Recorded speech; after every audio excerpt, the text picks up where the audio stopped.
You snap at the people you love, and the anger feels justified, but afterward you wonder, where did that come from? Maybe it's your partner leaving dishes in the sink again, or your adult child calling during your one quiet moment. The fury rises so fast, so hot, and in that moment, you're absolutely right to be angry. They should know better, they should do better, but later, when the heat fades, you're left wondering why something so small triggered something so big. You are not alone in this.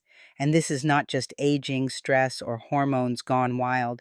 There's an ancient wisdom that explains exactly what's happening, and more importantly, what you can do about it. I'm Dr. Helen Thomas, and in my 44 years of practice, I've seen this pattern in thousands of patients. That justified anger? It's often a sign of what Ayurveda calls Sattva Pitta imbalance. Now, let me explain this in simple terms. In Ayurveda, we have three main energies in the body. Pitta is the fire energy.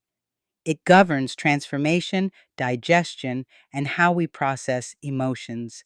Sataka Pitta specifically lives in your heart and brain. When it's balanced, you're confident, courageous, and emotionally steady. But when Sataka Pitta gets overheated, that's when justified anger takes over. It's like having a smoke detector that's too sensitive.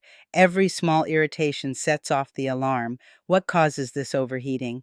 Modern life, honestly, constant deadlines, multitasking, skipping meals, staying up too late, scrolling your phone, spicy foods, caffeine, alcohol, they all add fuel to an already hot fire.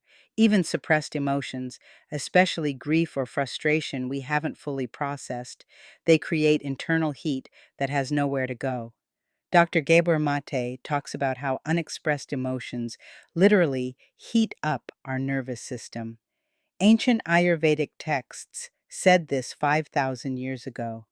When our emotional fire burns too hot, it clouds our judgment and hijacks our responses.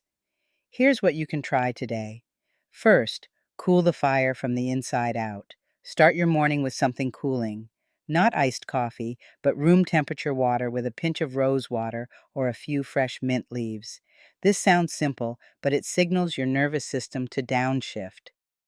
Second, practice what I call the pitta pause. When you feel that heat rising, that moment when you know you're about to snap, pause for 3 slow breaths. Not because you're wrong to be angry, but because you deserve to respond from wisdom, not reactivity. Ask yourself, is this the size response this situation actually needs? The beautiful thing about understanding your constitution is that you're not broken. You're not too sensitive or too reactive. You have a naturally fiery nature that, when balanced, makes you an incredible leader, problem solver, and protector of the people you love. But that same fire needs tending.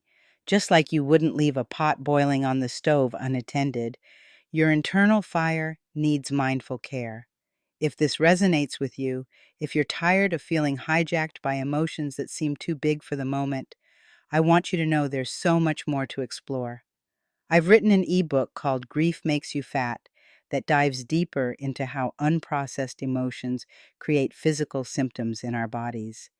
You can find it at drhelenthomasdc.mysamcart.com. Check out Grief Makes You Fat. And if you want weekly wisdom about bringing ancient Ayurvedic principles into your modern life, I share that every week on my Substack at ayurvedasutra.substack.com. It's free, and it's my gift to you. Remember, you're not too much. You're not too sensitive. You're a powerful being learning to tend your inner fire with wisdom and compassion, because self care is health care for all.